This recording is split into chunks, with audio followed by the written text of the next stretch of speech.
So to end this part 7, hopefully you guys checked out 1 through 6, and that will be 1 through 7. Go ahead and check that out.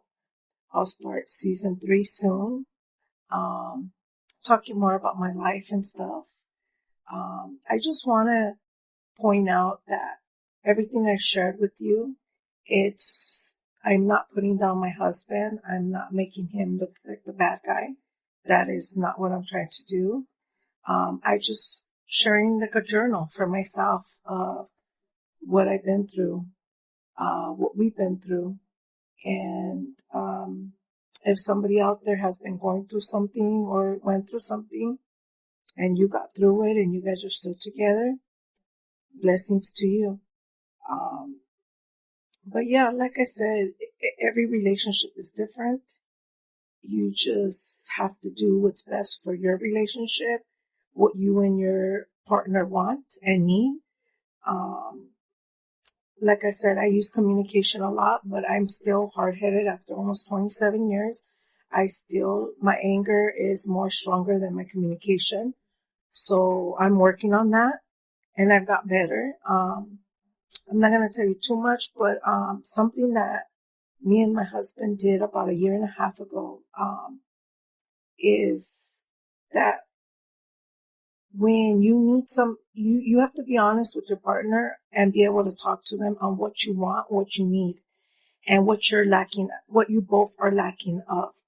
And it doesn't matter how many years you've been together. Sometimes we get too comfortable, and sometimes with life, kids, work, house, just in general, everything kind of takes away from the person that you were meant to do this with. Sometimes we slack off and we don't put them first, or we don't acknowledge them. And that's something that you should work on and look at. Now, sometimes you may want something and your partner doesn't want that. And if it's reasonable, you can work on it. But if it's not, then it's just not for you guys, right? But, so about a year and a half ago, I felt some type of way. And, after my kids being the referee and everything, I decided to communicate with my husband on what I need, what I want, and what we're lacking of. Sometimes you have to be comfortable enough to tell your partner. And what me and my husband did is that we started a habit. And we started a habit so we can get back to closeness, be connected, feel each other, because sometimes you need that physical touch from your partner. Sometimes not just intimacy, but in intimacy or touch or feeling or loved or kissed. Me and my husband are really not big in public all over each other. In the beginning we were and all that, but I don't like that now. When we go to concerts, go out, I don't really like to be all over him like that, and I don't like him being all over me. But holding hands you get back to holding hands, like you did in the past. Get back to holding hands, feeling connected. Get back and doing little things, little gestures for each other, what each other like. My husband has always been like that with me. He always brings me back what I like, he knows that I would like. And, so you just have to do that. Keep opening, go back to opening the doors, and not just for men, for women as well, doing things for your men and men doing things for your women, or vice versa, when women, men. But, like I said, you just have to find what works.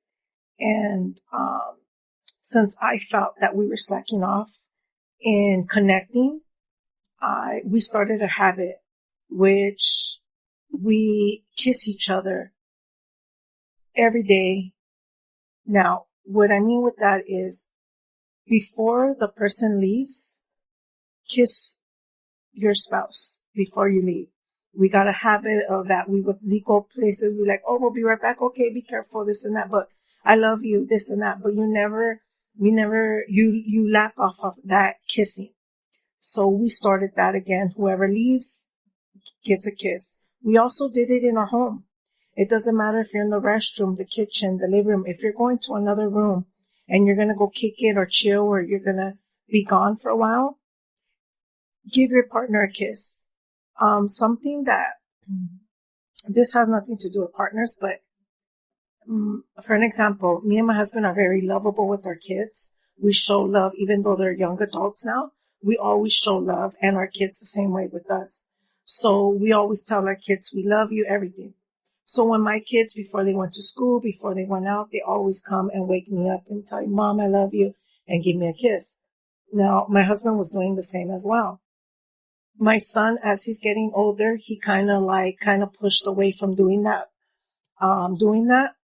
But my daughter, she's going to be 26, and to this day, she still does it. She always wakes me up and gives me a kiss that she's leaving. And plus, I always tell them that before they leave to wake me up, because I need to be alert of the house. So that's the same thing I do. Me and my husband are doing now. We're getting back to that, to feel connected, to feel that touch. When we need a hug, we hug and embrace each other more. We tell each other, affirmations more. We acknowledge each other more. We connect and touch each other more. And that's one thing we did. We have in the beginning of like a year and a half ago, we were forgetting and we'll be like, hey. And now we do it. Like there's sometimes I'll still forget, and it's not like, oh, I'm going to go take a shit. I'm going to give you a kiss. No, but sometimes one stays in the living room and chills. The other one goes lay down in the room. Acknowledge the other. Just let them know. Just don't disappear. Let them know, hey, I'm going to go chill in the room for a bit and this and that. And you give a kiss. You hug, embrace, everything. And that's something that we have been doing. That's one of the things that we've been doing, that's been helping us to connect. So anyways, I hope you guys enjoyed our little thing that we went through. I'm still going to continue on the next episodes of talking about my pregnancies, our weddings, our life together, and my life in general. And then there'll be topics that I'll talk about and other stuff.